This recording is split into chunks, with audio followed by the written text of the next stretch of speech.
everyone, welcome back to my channel. I am Priyanka and I hope you all are doing great. So this is day 2 of our Uttarakhand trip. In day 1 we explored Haridwar and in day 2 we left early in the morning from our hotel towards Fata to go to Sri Kedarnath.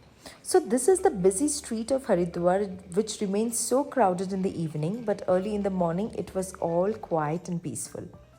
So cab लेने के लिए हम लोगों को bridge cross करनी थी because of this busy road and narrow lanes. Cab doesn't come this side, so we have to cross the bridge and then board our cab. So our cab was from Haridwar to Phata which is a distance of 218 kilometres. और लगभग कुछ हम लोगों ने approximately सोचा कि 7-8 घंटे लगने वाले हैं, तो हम लोग अर्ली मॉर्निंग ही स्टार्ट कर दिए. We left our hotel at 6 and यहाँ पे हम लोग की कैब आ चुकी थी.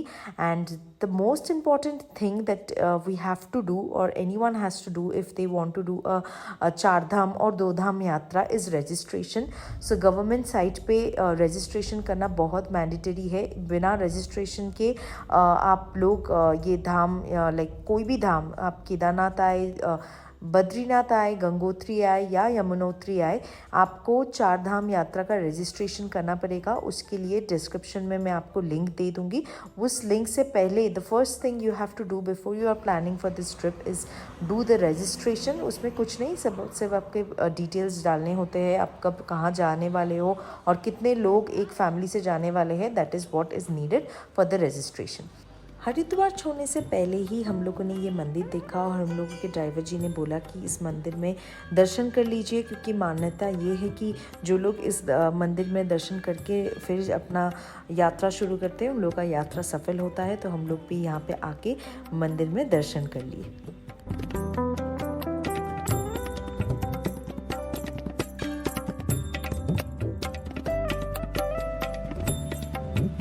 मंदिर में दर्शन करने के बाद we started our journey and the first destination that will come after Haridwar towards Kedarnath is Rishikesh. Rishikesh cross करने के बाद बहुत सारे ऐसी जगह भी है साइट सीन के लिए जो बहुत ही अच्छी है, जो मैं आपको आगे जाके दिखाऊंगी.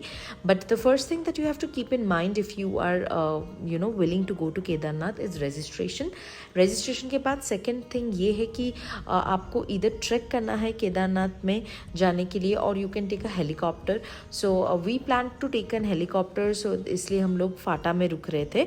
सो फाटा इज़ लाइक कि आप गुप्तकाशी में रुक सकते हो, फाटा में रुक सकते हो या सरसी में रुक सकते हो if you are taking helicopter. And if you are getting helicopter ticket तो ये 3 जगह से ही हेलीकॉप्टर जाती है. अपार्ट फ्रॉम दैट आप इसके बाद सीतापुर, रामबारा और सोनप्रयाग में भी अपना होटल ले सकते हो.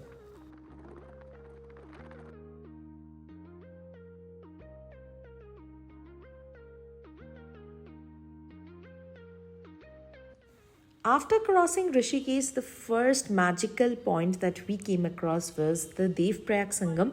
यही पे जो है गंगा माँ का जन्म होता है बोला जाता है. So here is where the river Alakananda and the river Bhagirathi meets to form Ganga. This was truly magical and it looked so pure and nice.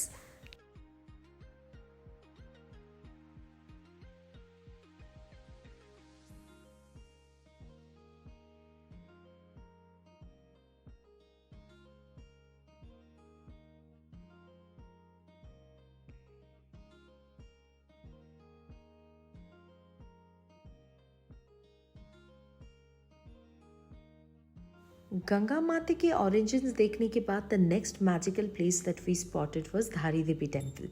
सो मान्यता ये है कि ये 4 जो धाम है, केदारनाथ धाम, बद्रीनाथ धाम, गंगोत्री एंड यमुनोत्री धाम का जो प्रोटेक्टर है वो है माँ Dhari Devi. So this was the temple and काफ़ी लेट हो गए थे तो इसलिए नीचे तक नहीं जा पाए, पर ऊपर से ही हम लोग दर्शन कर लिए. धारी देवी टेम्पल की कुछ खासियत ये भी है कि यहाँ पे कहा जाता है कि माँ धारी देवी अपना 3 टाइम में 3 अलग अलग रूप चेंज करती है. सुबह को वो एक छोटी बच्ची के रूप में आती है, दोपहर को वो एक जवान औरत के रूप में आती है एंड रात को वो एक बूढ़ी माँ के रूप में आती है. तो ये स्पेशलिटी था इस टेम्पल का. टेम्पल देखते हुए हम लोग आगे चलते गए एंड रोड काफ़ी ब्यूटीफुल था और डेंजरस भी थी और डर लग रहा था कि कभी ना कभी लाइन लैंडस्लाइड्स के बहुत से ऐसे बात भी सुन के रखे थे, ऐसे न्यूज़ सुन के रखे थे, तो we were little scared as well, but कोई नहीं, we enjoyed the journey and देखते ही देखते we almost reached Guptkashi. And after reaching Guptkashi से ही हम लोगों को बर्फ़ों वाली पहाड़ दिखना शुरू हो गई and I felt very excited, I felt too much thrilled, बहुत अच्छा लग रहा था। And we also spotted helicopter and by this I was already convinced कि हम लोग बहुत पास आ गए थे बाबा केदारनाथ के।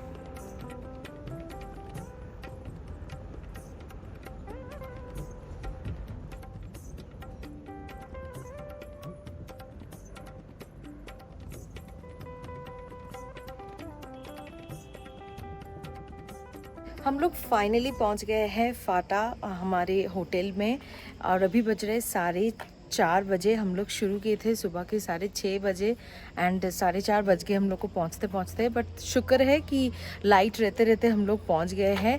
और ये हम लोग का रूम है।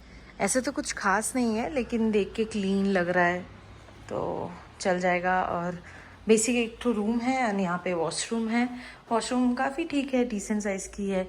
और सबसे अच्छी बात जो है वो है ये व्यू। रूम से निकलते ही व्यू ऐसा है जो कि सबसे अच्छा चीज़ है इस पर्टिकुलर होटल का।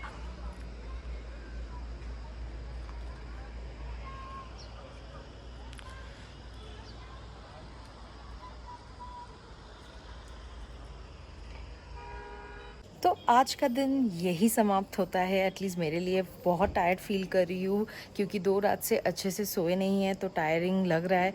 तो अभी अच्छे से रेस्ट करना है। और हम लोगों ने अपना स्टे फाटा में इसलिए लिया था क्योंकि हम लोग को लगा था हम लोग हेलीकॉप्टर बुक करेंगे, लेकिन हेलीकॉप्टर मिली नहीं हम लोग को। बट हम लोग का बुकिंग ऑलरेडी हो चुका था फाटा में, इसलिए और ये कैंसिल नहीं कर सकते, तो इसलिए हम लोग फाटा में ही स्टे कर रहे हैं। और हेलीकॉप्टर मिली नहीं तो हम लोग को ट्रैक करना पड़ेगा। तो कल का दिन बहुत इंपॉर्टेंट है। It will be very challenging and very exciting क्योंकि कल मैं करूँगी ट्रैक 21 किलोमीटर का ट्रैक टूवर्ड्स केदारनाथ मंदिर। केदारनाथ जी के मंदिर की ओर हम लोग चलेंगे कल। तो कल का दिन बहुत लंबा होने वाला है। नेक्स्ट डे मॉर्निंग हम लोगों का प्लान था सुबह को 4 बजे शुरू करने का, लेकिन बारिश इतनी आई and I started feeling so low. तबीयत इतनी ख़राब हो रही थी कि हम लोग सुबह अर्ली मॉर्निंग शुरू नहीं कर पाए एंड काफ़ी लेट हो गए थे हम लोग। We started at 5:30 from our hotel. तो यहाँ से फाटा से हम लोग को जाना था सोनप्रयाग के लिए। फाटा से सोनप्रयाग अनादर 16 किलोमीटर था एंड सोनप्रयाग से हम लोग को रजिस्ट्रेशन चेक कराने के बाद वहाँ से गौरीकुंड के लिए हम लोग को शेयर्ड गवर्नमेंट शेयर्ड जीप लेना था। सोनप्रयाग से गौरीकुंड इज़ अनादर 5 किलोमीटर्स। सो वो 5 किलोमीटर्स के लिए गवर्नमेंट जीप था, लेकिन रास्ते में जाम इतनी लगी कि हम लोग सोनप्रयाग तक नहीं पहुंच पाए और सीतापुर में ही हम लोग को हमारे ड्राइवर ने उतार दिया। सीतापुर से सोनप्रयाग कुछ 2 किलोमीटर का डिस्टेंस था, तो हम लोगों ने बोला कि ठीक है चलिए हम लोग 2 किलोमीटर्स वॉक कर लेते हैं, क्योंकि जाम इतना लग रही थी वहाँ पे कि हम लोग नहीं आ पाते टाइम पे। एंड सोनप्रयाग पहुँच के बहुत लंबी लाइन देखी and this is the Sonprayag parking which was full, जिसके लिए इतना जाम हो रहा था एंड जिसके लिए प्राइवेट गाड़ी को सोनप्रयाग तक आने के लिए अलाउड नहीं कर रहे थे। एंड एक लंबी चौड़ी लाइन थी सोनप्रयाग में। यहाँ पे ये लाइन इसलिए लगी थी क्योंकि यहाँ से रजिस्ट्रेशन चेक होने वाली थी एंड रजिस्ट्रेशन चेक होने के बाद हम लोगों को जाना था टूवर्ड्स गौरीकुंड। उसके लिए सोनप्रयाग से जीप मिल रही थी। And the most important thing if you are trekking was stick. ये लाठी लेना बहुत ज़रूरी था। अगर आप ट्रैक कर रहे हो तो लाठी बहुत ही काम आती है। तो हम लोग यहाँ से लाठी खरीद लिए एंड फिर से लाइन में लग गए। लाइन काफ़ी लंबी थी and I started feeling very sick. मैं वॉमिट करना शुरू कर दी एंड यहाँ पे सिस्टम एकदम अच्छा नहीं है, पुलिस भी हेल्पफुल नहीं है और मुझे बैठने का जगह चाहिए था। I desperately wanted to sit और मेरे को चक्कर आ रहे थे पर कोई भी जगह नहीं था खाली, तो मैं लाइन में ही लग गई। मैं खड़ी थी and there were time when I started giving up. मुझसे नहीं हो रहा था एंड आई फेल्ट लाइक कि मैं वापस चली जाऊँ, मुझसे इतना लंबा सफ़र नहीं होगा। लेकिन कुछ भी करके थोड़ा हिम्मत दिखा के हम लोग आगे बढ़ते गए। एंड सबसे पहले हमारे यहाँ पे रजिस्ट्रेशन चेक हुई। रजिस्ट्रेशन चेक होने के बाद फिर से एक अनादर लॉन्ग लाइन और long queue was there and ये क्यू था जीप में चढ़ने के लिए। तो हम लोग रजिस्ट्रेशन चेक कराने के बाद फिर से लाइन में लगे एंड लाइन में लग के वो आगे से हम लोग को जीप लेना था। जीप भी काफ़ी लेट आ रही थी तो इसलिए लंबी लाइन लग रही थी। तो हम लोग जीप लिए एंड जीप लेके हम लोग गौरीकुंड पहुँचे, जो अनदर 5 किलोमीटर्स का रास्ता था। तो हम लोग वो 5 किलोमीटर्स जीप में चढ़ के फिर गौरीकुंड पहुँचे। गौरीकुंड में पहुँच के ये फूड ट्रैक स्टार्ट होता है यहाँ से। तो घुसते साथ ही आपको खाने पीने का ऑप्शंस मिल जाएंगे। यहाँ पे आपको घोड़ा मिल जाएगा, जो लोग लाइक घोड़ा या इनको खच्चर बोलते हैं, पोनी सर्विसेज जो इनको चाहिए वो यहीं से ले सकते हैं। पालकी भी यहीं से ले सकते हैं, पिट्ठूस भी यहीं से आप ले सकते हो। एंड यहाँ पे काफ़ी सारी दुकानें भी है। यहाँ से मैंने मेडिकल दुकान से मैंने दवाई भी ली, दवाई खा के मैं चलना स्टार्ट की। एंड काफ़ी क्राउडेड रास्ता है, वेरी मडी और काफ़ी डिफ़िकल्ट हो रही थी। मैं थोड़ा सा आगे चलते हुए मैं और नहीं कर पाई। जंगल चट्टी फर्स्ट पॉइंट है। ट्रैक स्टार्ट करते ही 6 किलोमीटर्स बाद जंगल चट्टी आता है। जंगल चट्टी क्रॉस करने के बाद मुझसे एकदम नहीं हो रहा था तो मैंने एक खच्चर किया, और खच्चर में चलते हुए मेरा तबीयत और ऐसा लग रहा था बिगड़ रहा है, बिकॉज खच्चर is even more difficult. It is very bumpy, road is not good. तो खच्चर से भी मैं पहले 6 किलोमीटर चली, जो वो जितना ना डिफ़िकल्ट था, खच्चर में चलना और डिफ़िकल्ट था। So we took a break. Roads are not proper, the roads are very muddy. I felt sick, so I'm having biscuit. And Sarvashish is having aloo paratha. How is the paratha? It's good. I can't eat. I'm just eating biscuit and electrol water. Kedarnath track में जो सबसे important सामान है वो है medical kit, गर्म कपड़े और रेनकोट। ये बहुत ही इंपॉर्टेंट है। एंड वहाँ पे थोड़ा कैश भी आप रखा कीजिए, क्योंकि प्राइसेस थोड़े डबल होते हैं। जैसे स्प्राइट का प्राइस था 60 रुपीज़, आलू पराठा का 80 रुपीज़। एंड कैश ही ज़्यादातर चलते ही है वहाँ पे, तो आप कैश भी ज़रूर रखें। खच्चर में चलना बहुत ही डिफ़िकल्ट हो रहा था, तो इसलिए मैं वॉक ही करना स्टार्ट कर दी। मैंने जब अपना केदारनाथ जर्नी प्लान किया था तो मेरा एक ही मोटो था कि मैं खच्चर में बिल्कुल नहीं चढ़ूँगी। लेकिन तबीयत ख़राब होने के कारण मुझे कुछ रास्ता कुछ सम 8-9 किलोमीटर्स खच्चर करने पड़े। पर नेवर माइंड, हम लोग पहुँच गए थे बेस कैंप। बेस कैंप से भी मंदिर 1 किलोमीटर्स है, 1.1 या 1.5 किलोमीटर है। लेकिन बेस कैंप से भी हम लोग को आगे जाना था। हम लोगों ने अपना अकोमोडेशन GNVN के स्वर्ग रोहिणी में बुक कर लिया था, जो डॉर्मेटरी था। तो हम लोग वॉक करते हुए उधर ही चल रहे थे। तो सबसे पहले जो बेस कैंप आता है वो नंदी बेस कैंप है। ये भी गवर्नमेंट का ही है, GNVN का ही है। नंदी बेस कैंप था एंड उसके बाद स्वर्ग रोहिणी आता है। ये डॉर्मेटरी भी मिराकुलसली हम लोग को मिला, क्योंकि हम लोग को लास्ट मोमेंट में कुछ भी नहीं मिल रहा था स्टे, पर ये हम लोग को लास्ट मोमेंट सिर्फ 2 ही बेड था तो हम लोग को मिला। We were very happy. तो आप लोग जब भी केदारनाथ जर्नी प्लान करें, so please look forward to your accommodation. यहाँ पे एकोमोडेशन बहुत ही इंपॉर्टेंट है। अगर आपको एक प्रॉपर एकोमोडेशन नहीं मिलता है तो आपको टेंट में रहना पड़ेगा। And tent is even more difficult because climate is very cold, so tent is even difficult and risky.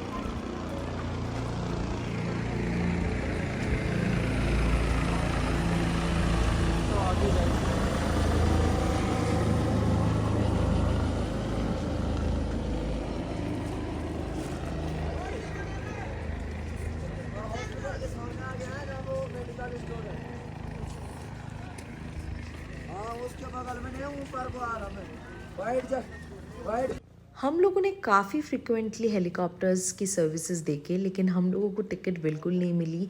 And rather black में भी टिकट नहीं मिल रही थी, लेकिन ब्लैक में भी वो लोग बहुत ही ज़्यादा महंगा प्राइस मांग रहे थे। लेकिन उतना महंगे प्राइस में भी ब्लैक में भी टिकट्स नहीं था। बट नेवर माइंड, हम लोग यहाँ पे पहुँच गए थे और हम लोग का डॉर्मेटरी बुकड था। ये डॉर्मेटरी में पर बेड हम लोगों ने 1400 पे किया पर पर्सन का, एंड जिसमें डिनर भी इंक्लूडेड था। एंड जो टेंट यहाँ पे हम लोग देख रहे थे, वो टेंट ये लोग कोई 2000, कोई 1500, कोई 1000 ऐसे मांग रहे थे। सो टेंट के भरोसे आप बिल्कुल ना रहिए। एंड स्वर्ग रोहिणी का एक फैमिली रूम भी था जिसमें अवेलेबल नहीं था, पर वो फैमिली रूम भी कुछ 7700 का आता है, जहाँ पे 4 या 5 लोग साथ में रह सकते हैं, पर वो भी बुकड था। नेवर माइंड, हम लोग को डॉर्मेटरी मिल गया था। ये डॉर्मेटरी 8 लोगों का था। सो 8 बेड्स थे यहाँ पे, और इन 8 बेड में हम लोग को 2 बेड मिला था। वॉश वॉशरूम भी कॉमन था पर काफ़ी डिसेंट था एटलीस्ट रात बिताने के लिए। एंड मेरी तबीयत इतनी ही ख़राब हो रही थी कि उस दिन और हम लोग कुछ नहीं खाए, we didn't even take the dinner. I just reach the room और फिर हम लोग सो गए। शाम के टाइम पे हम लोग पहुँचे थे कुछ 6 बजे के आसपास, और हम लोग इतने टायर्ड थे कि हम लोग सो गए और हम लोग खाए भी नहीं, कुछ नहीं किए, कुछ अता पता नहीं था। तो ये ऐसे हम लोग पहुँचे, लेकिन this was not the end, this was just the starting. Next morning एक नया मॉर्निंग शुरू होने वाला था कल, जबकि मैं जाने वाली थी मंदिर शिव बाबा केदारनाथ से मिलने। So do subscribe to my channel, और पार्ट 2 के लिए आप लोग ज़रूर सब्सक्राइब कीजिए। पार्ट 2 में मैं आप लोग को लेके जाऊंगी मंदिर के अंदर, मंदिर के पास actually. So do subscribe for part 2 and I will see you soon with the next part of this vlog. Till then, take care of yourself. Bye.